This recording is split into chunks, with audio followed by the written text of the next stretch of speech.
everyone, this is Alisha Costanzo and welcome back to my channel. We are doing our weekly vlog and I get to ranting again about my writing process and about grief and the draining of being the daughter. So let's get into this fun thing. Y'all, I only have less than 4 hours left to finish Camp Nano. I might actually do it. Can you believe that? After the rough month it's been, I'm gonna work on it today at work. We'll see what happens. So I am like 80% of the way through Shadow Shaper, and this book is moving fast, and I love it. I love it. I think I have a customer, but yeah, loving it.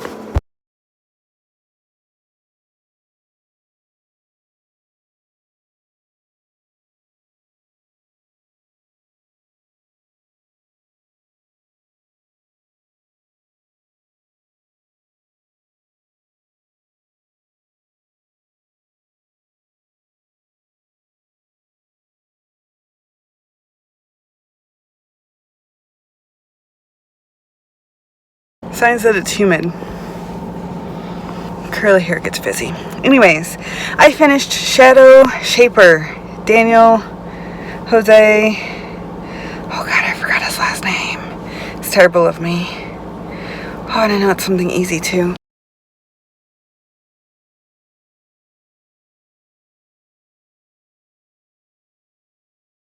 So y'all, it be Tuesday. So it be Betty Ann time. We've been going to the same place. We're still at Harvey's.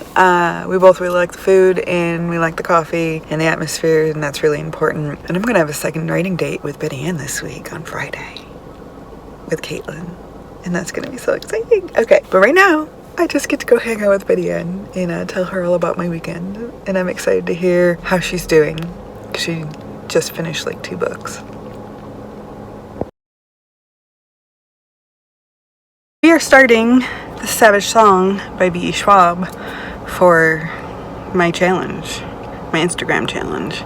So I'm excited. Okay, I'm about to drive to work. So I just finished Sea Witch Rising, which was good, by the way. But yeah, ready to get onto it. As per always, V.E. Schwab has hooked me. A boy that magically comes together and fully formed after a crime scene or at a crime scene with some dead bodies. I am fucking interested. So hey guys, I finally had one of my characters in the book I hate talk to me. So that is fantastic. I keep every time I sit down to write it, I'm like, oh, I don't want to write it. Poor Betty Ann has to deal with me like that every week. But every time I sit down, it just comes out. So why do I hate this so much? Shouldn't I be happy that the book is coming out? How many words are you? I'm almost at 27,000 words. I've had 27 chapters. About 1,000 words a chapter on average. But what about this am I fighting? I don't understand my aversion. What is my aversion to this book?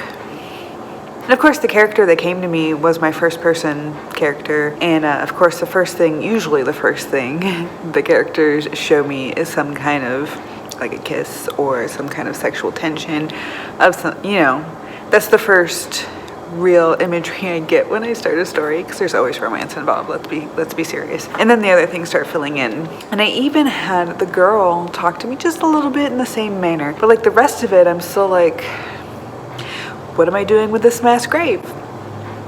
Who put all these kids there? Where is Titan's daughter? I don't know the answer to these things. And this is something, I guess, is more normal. So here's the thing. Winter's World was an anomaly for me. Usually when I have a book or a series, I'm sitting here going, I don't know what I'm doing. What do I do next? I don't know how to figure this out. In winter, a lot of the time, when I didn't know what I was doing, they had sex.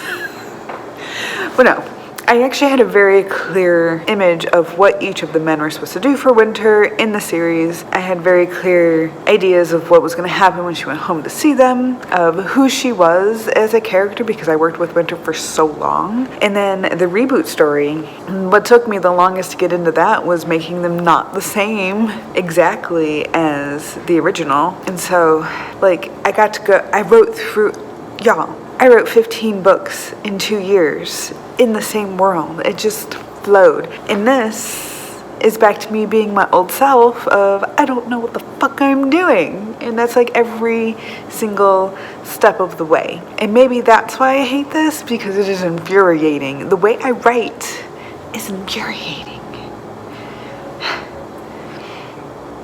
Maybe that's just it. I don't know. Maybe I just need to stop fighting it, just start thinking positive, and that might help me. I'm really not sure, but I want something to give. Like, I shouldn't be unhappy writing my book. I should be happy I'm figuring things out.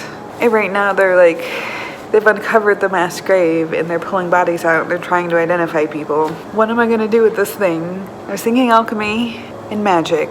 I know they're kind of the same, but I would like the alchemy is essentially like science and magic together. But I mean like alchemy and fae magic specifically, which is a different kind of magic. And some kind of health issue, some kind of want for immortality because alchemy. I just don't know who this person is. Who is this person?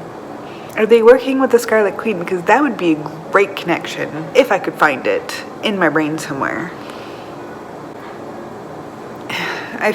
This book is just it's making me feel like I'm in a creative slump, although I'm really not. Granted, 27,000 words in like 2.5, 3 months is it's not great for what I was doing, because again, I can't really compare projects like that, but it doesn't feel great. Way better than I used to do. Again, I just want to keep saying that. Like, I understand that that's a lot of words, and a lot of people do not have the luxury of writing that many words, but I was writing more, and now I'm writing less, and that bothers me. Okay, well, if you got ideas for what I can do with this mass grave and all these dead children, because you know my world, go ahead and drop them in the comments below. I don't fucking know. I just don't know. And I'm frustrated. So, welcome to my current process. I guess I've written over 1,000 words a day. I guess I'm just gonna go back to it. Yesterday I wrote almost 2,000 words in a new autumn short. Sarah was fun. Ben's gonna be fun too. I just have to get them there. I'm almost halfway done with the story already. Good for getting ahead. Okay, I've babbled for way too long, and so we're gonna go back to work.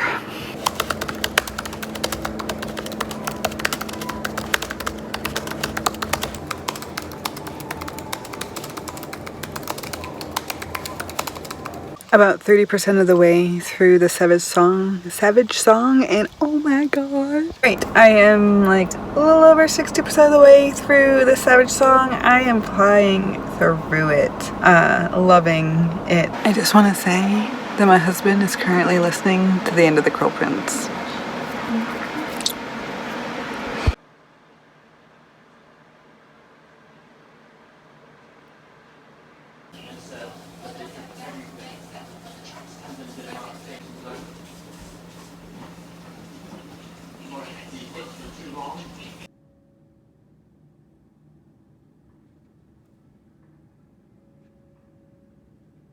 So hey everyone, welcome to the end of the vlog. The last clip I just wanted to comment on because I didn't actually record the end of my Nanowrimo journey. It ended when I was 45 minutes shy.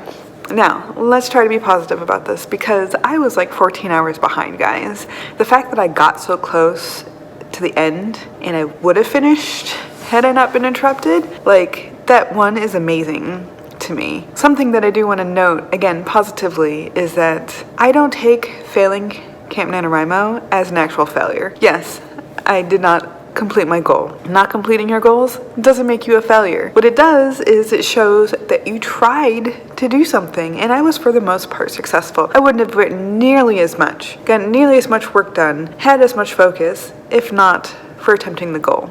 And this is why I always do Nanowrimo each of the 3 times per year, which is why I'm not so mad about not finishing it. So, I mean, we have to take the silver lining when we get the silver lining and just know that I'm going to do this again. And I might not be successful next time, but you know what? Trying is its own success. It's its own reward. So, there's that. I'm pretty sure I had planned on talking more about these things, but again, I am so fucking drained emotionally that I just can't. I'm having a hard time functioning, which means I'm having a hard time writing, as you'll have seen me talk about a bit. So I'm also not selling very many books, which I don't know if that's because there was a delay in my last release, which is out now, or what. If it's just the slump of the summer, which does happen. I don't know. I don't know what it is. It's kind of depressing. But I'm going to keep working on these things. And I've been applying to editing jobs. I need to get a new house and a new car. So life is stressful. And I'm just going to keep reading and writing and doing my thing until I figure life out. But anyways, thank you for watching. Please let me know how you're doing in the comments below. Give me some good news. I could use some good fucking news right now. Even if it's just like, I got to write today. That's good news. I haven't been able to write today. That's beside the point. And yeah, thank you for being here. And I will see you next time. Bye.